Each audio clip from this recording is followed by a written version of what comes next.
I'm Sharon Tadro and participating remotely. Steve, Steve Callahan participating remotely. Ed, Ed Bozella participating remotely.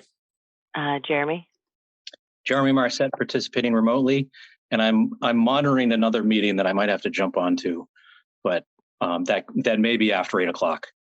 no problem. Natick Select Board. We're going to talk quickly. Christine, you're on mute. You're on mute, even though I could see you mouth it. Sorry, Christine Barton participating remotely. Bob. Bob Solani report participating remotely. And Mather. Mather Eldred participating remotely. Okay. And then, as I said, Amanda and Jill are going to be joining us. They both said in like 15 to 20 minutes. So we could start with the minutes quickly that Christine had sent around. She sent around a edited version just a little while ago. I don't know if everybody got a chance to see that. Does anybody have any questions or comments? All right. Is there a motion? Yeah, motion to approve the minutes as submitted. Okay. Second. All righty. So Steve? Yes. Okay. Ed? Yes. Christine? Yes. Jeremy? Yes. Bob? Yes. Mather? Yes. And I am also a yes. So the minutes pass. And the rest of the agenda is for you, Christine. Thank you. You're very welcome. Actually, Nick, if you can start our PowerPoint. I promise it's not very long. And I also apologize. I know a few of you have seen this from the Selectmen's meeting last week, so I apologize if it's repetitive for you. I will pull it up now. My internet is a little wonky at the moment. Apologize. Sorry, we'll just yell at you to turn your video off like Amy last night.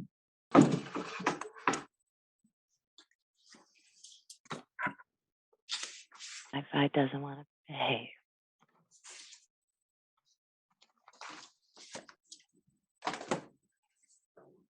Should we take bets on whether or not it's really going to snow on Saturday? You don't want to know what Mo's saying. I'm sure, Jeremy, you're saying the same.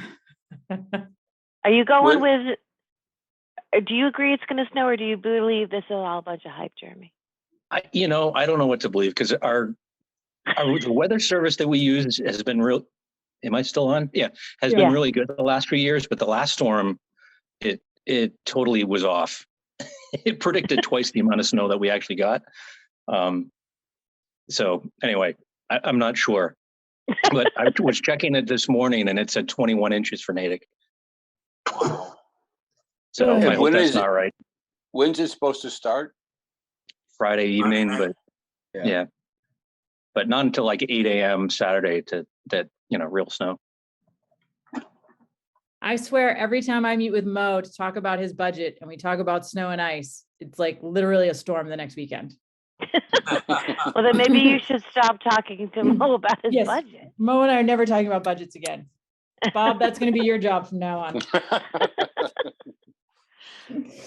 All right, so there's just a few things we're going to cover tonight. I want to give you an overview and outlook of the budget for fiscal year 23. I want to talk to you and hand over the town departmental requests for this year.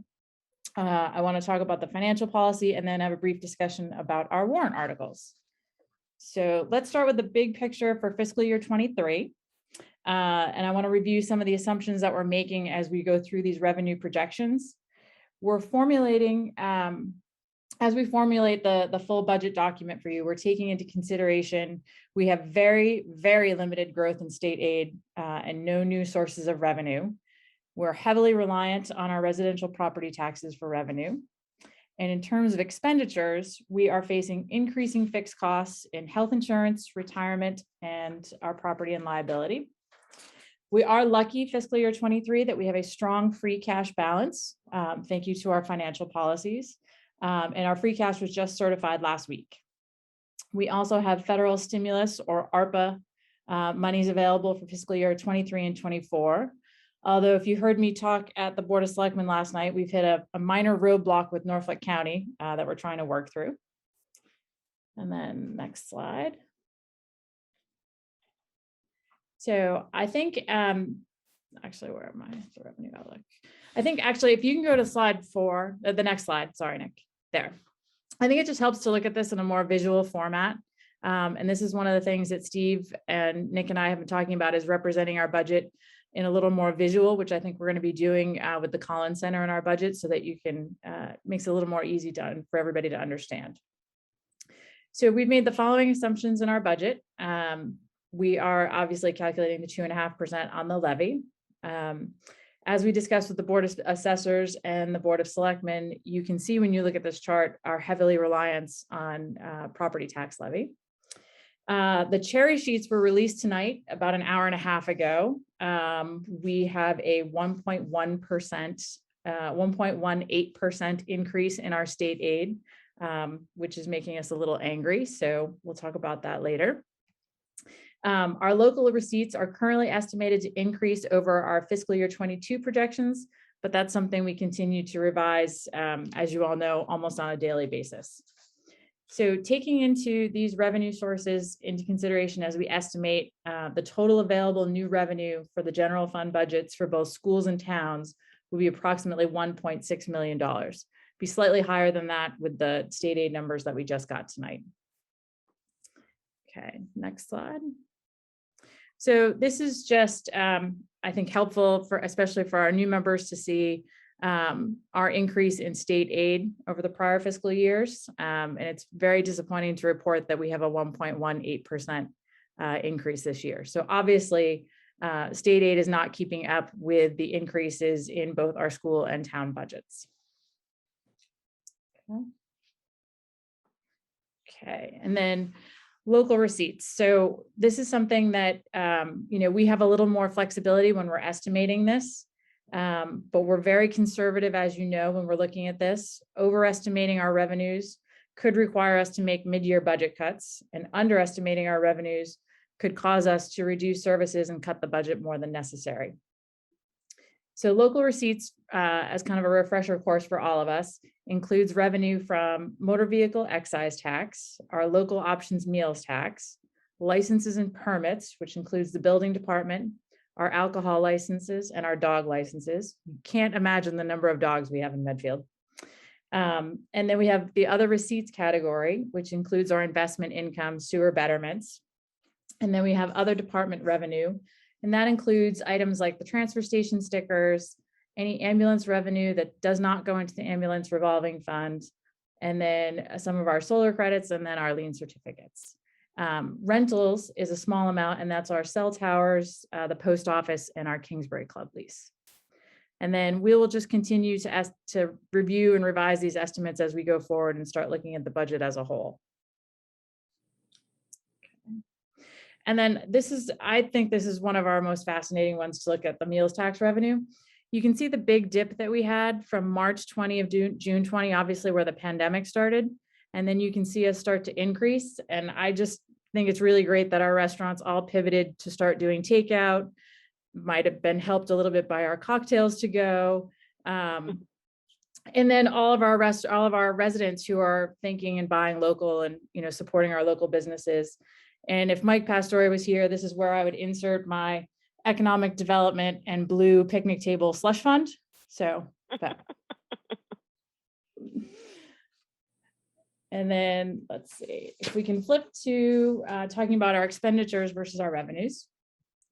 So we have, let me just go back for one sec. So we are facing increase in our fixed costs that I mentioned at the beginning, both health insurance, pension, liability insurance, and OPEB.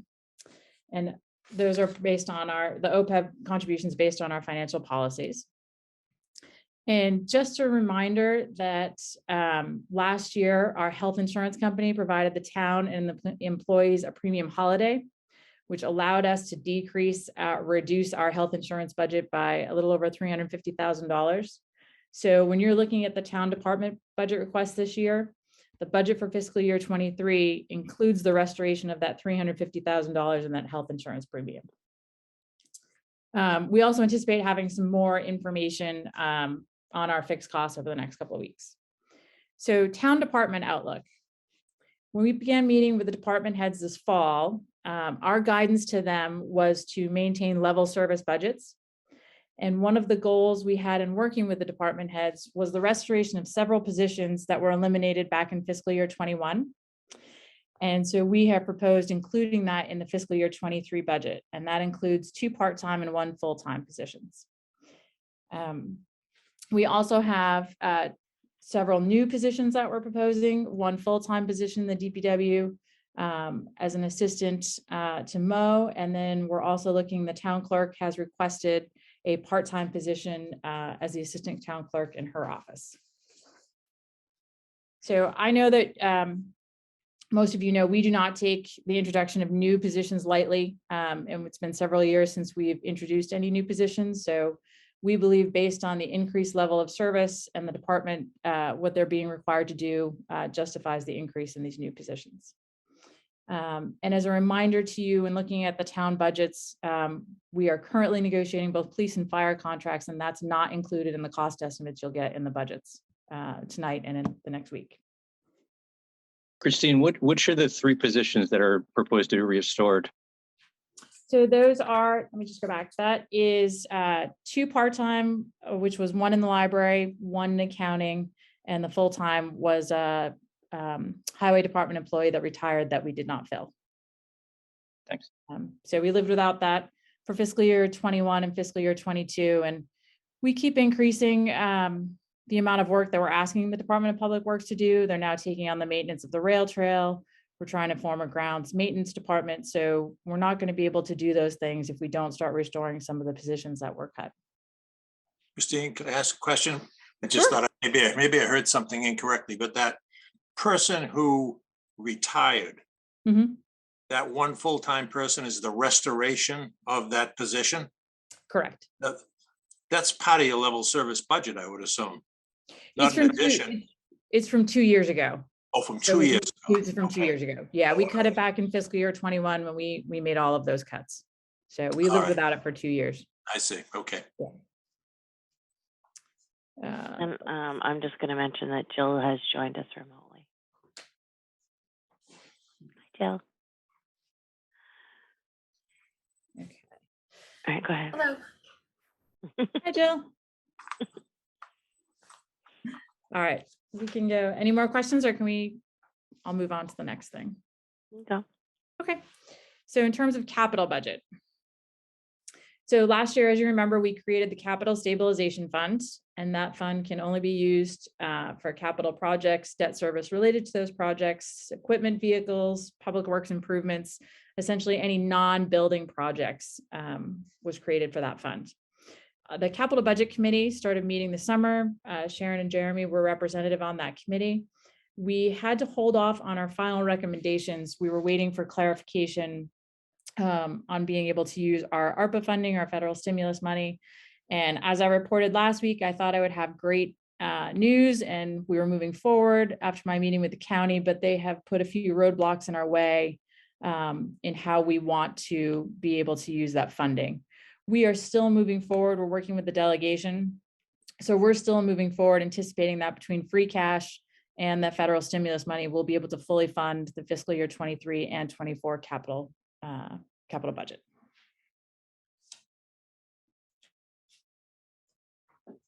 So next steps in our budget. So the school committee budget hearing is tomorrow evening, Thursday evening. Once we have their budget amount, we will put together the full budget for you, the picture of revenues, expenditures, and where we are as of today. And then we've already started our work with the Collins Center. Actually, I'm meeting with their graphic designer on Friday. So we can start our budget document and moving forward with that. So that's where we are. Just, I didn't mention this when I was talking about the department budgets, I apologize. The town departments are requesting a $499,470 increase, which is a 4.1% increase over last year.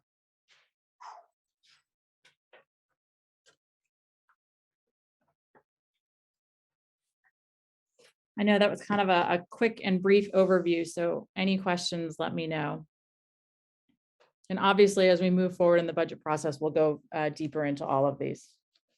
Christine, I have Okay. a question. So Sure. it seems like the state aid that was given to us this year is lower than in past years. How is that number generally determined? Are there like factors that they take into account in services that we provide and things that we do that account for how they allocate the state aid? Yes, there are formulas based on that, and we're a minimum aid community in terms of Chapter 70 for schools. Actually, the Mass Municipal Association sent out an email this evening that breaks down exactly why the state aid is lower than we all anticipated. So I'm going to send that out to everybody right after this meeting, and that'll be a little bit more explanation for you. And there's no way that we can appeal it? Can we appeal that number or? No, Okay. That was a very hopeful question. I know. I wish. I know. On Well, chapter my- 70 statewide, it went up 8.8%.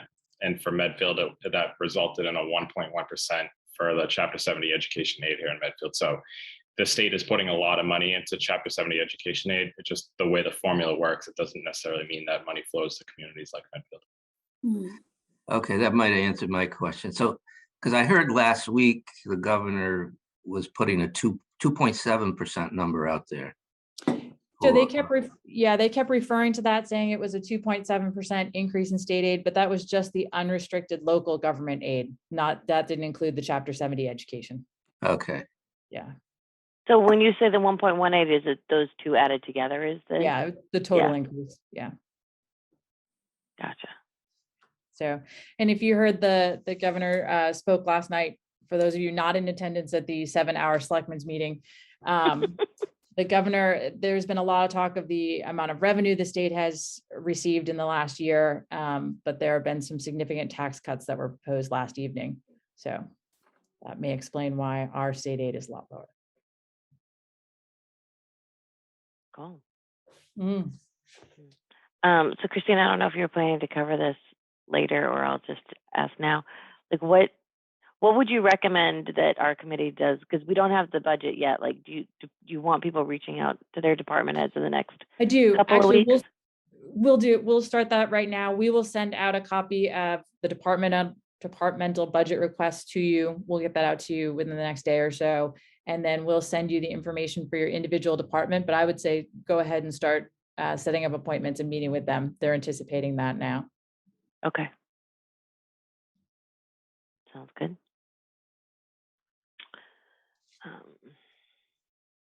Okay. I will move on then to the financial policy. Okay. So we had the discussion with the selectmen, and they have agreed to the 2 edits that were proposed. On page 2, they're dropping number 6, other items with a useful life of more than 5 years or costing more than $25,000. They have dropped that threshold to $15,000. And Ed, you'll be very happy to know on page 3, they have eliminated that entire sentence. We're not revising it. We're not doing anything. We're just going to eliminate it. The departments will be happy. It doesn't impact me. Well, you're a very good advocate. Good job, Ed. So I have been asked to strongly suggest, recommend, demand that you sign the That we financial vote? policies. And stop sending back more edits. That's what has been requested. The selectmen will sign them on Tuesday night, and you can vote to sign them as well. That would be helpful. Does anybody have any further discussion or questions or comments, or do we just want to make a motion?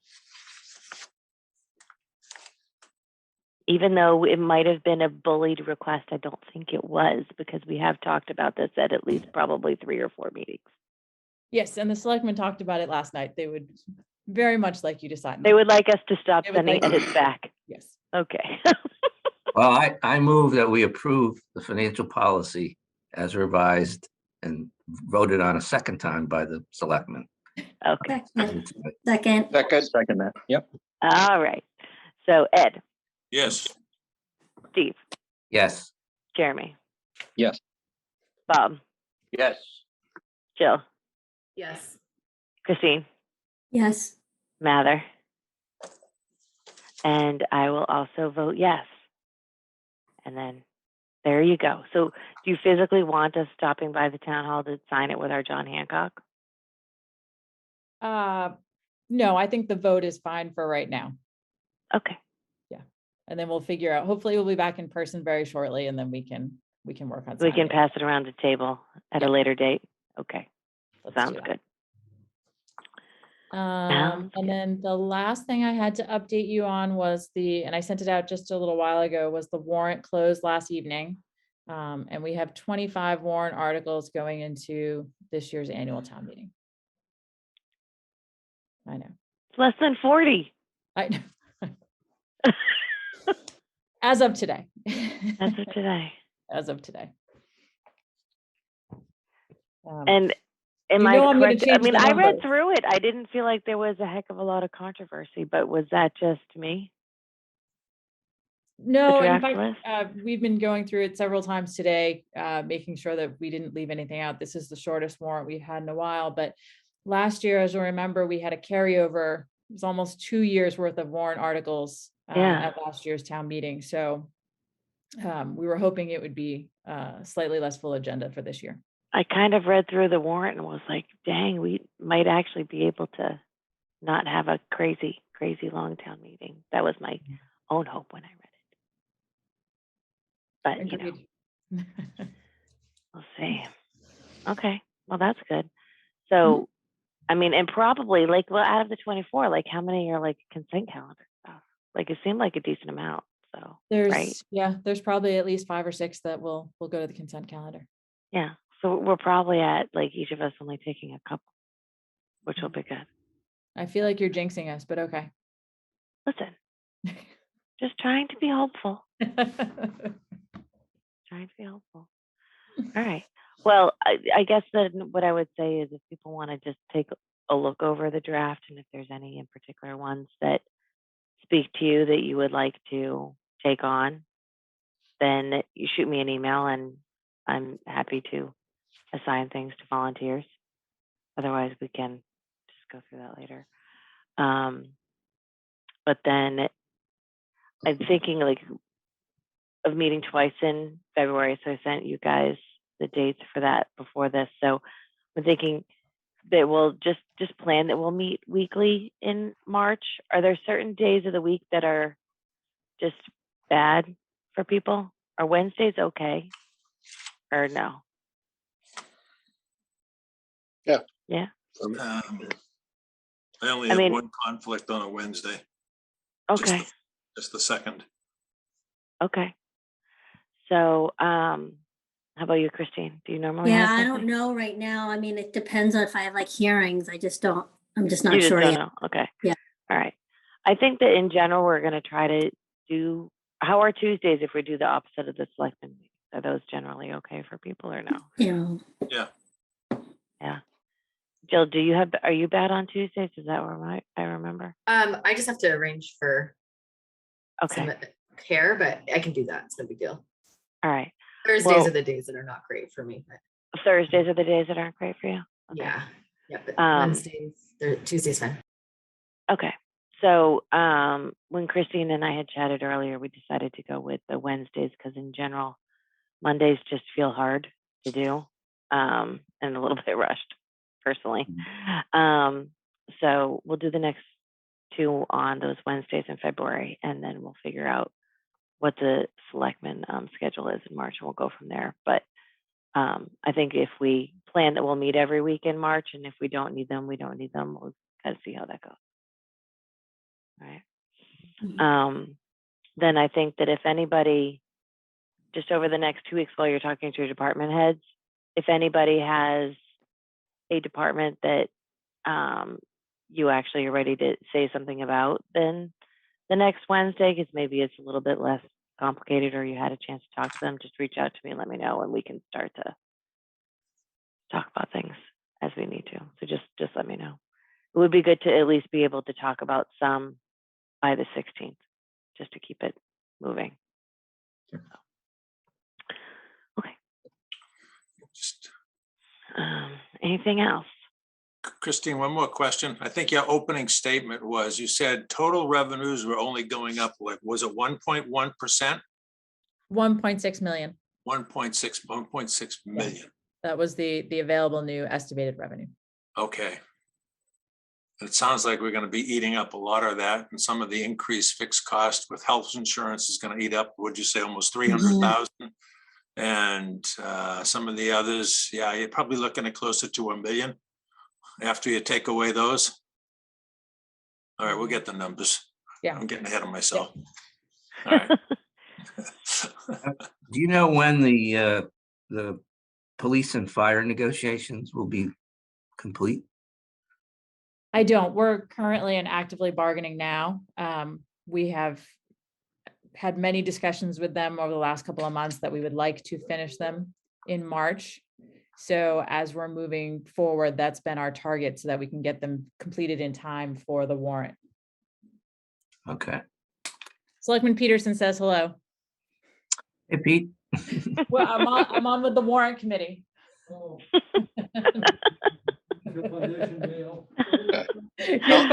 Tell him we followed his orders. That's right, yes. Okay. Does anybody else have anything else, or do we want to wrap up early for today? So Does anybody, just a reminder, we're going to start sending all of this information out. If you have any questions before the next meeting, just reach out to Nick or I, and we can get you, meet with you or talk to you with your departments or whatever.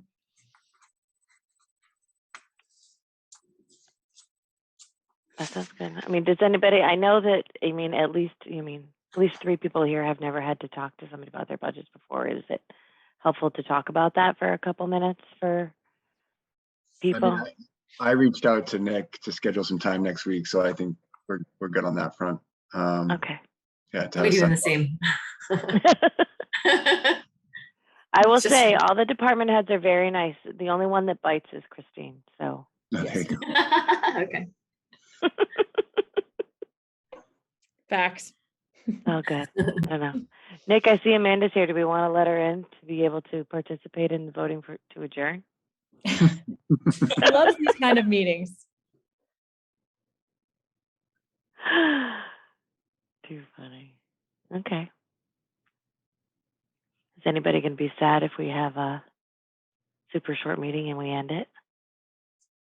Motion to adjourn. See, Amanda, we let you in just for the adjournment. Oh my God, I love this kind of meeting. I just You have the best timing, Amanda. Yeah, best meeting of the day. We decided that the selectmen met for so long yesterday that anybody that wants to hear anything can just watch that, because we could wait until the next time. So, so unless you have anything, Amanda, I was going to let Bob make his motion. Oh, I had about an agenda for about an hour. Is that Okay. No, I'm good. Okay. All right. Okay, Bob. Is Motion to adjourn. there a second? Second. Second. For a second, I thought people wanted to stay. All right, Steve. Yes. Ed. Yes. Mather. Yes. Bob. Yes. Jill. Yes. Christine. Yes. Jeremy. Yes. And Amanda. Yes. I'm Okay, glad I and bring value to this meeting today. All right. So I am a yes too, and I'll see you guys 2 weeks from today. Thanks. Okay. Okay. Enjoy it. God Good bless. night. See ya. Thanks all. Bye.